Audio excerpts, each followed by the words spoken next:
how you can log in into your ADCB account. Now ADCB means Abu Dhabi Commercial Bank. Now I'll teach you guys how to do that, but before that, if you are new to our channel, just head down below and hit the subscribe button so you don't miss out on any of our future videos. Also press the bell icon so you get notified every time we release a new video.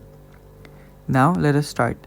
First, just open your app store if you don't have the app already, and go to the search bar and type in ADCB. Now, after you do that, the app you need to download is this right here. Now after you've downloaded it, just open it up.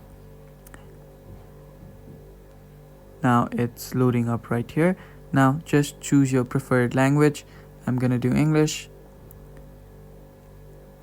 And after doing that, just tap on start.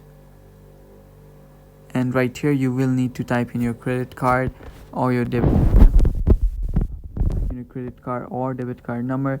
Just type in your customer's ID, and after you type in your customer's ID, on the next stage you will have to just type in your passwords and just follow along with the login, and you will have logged in into your ADCB online banking account. That is pretty much it for the video, guys. I hope you found this video helpful.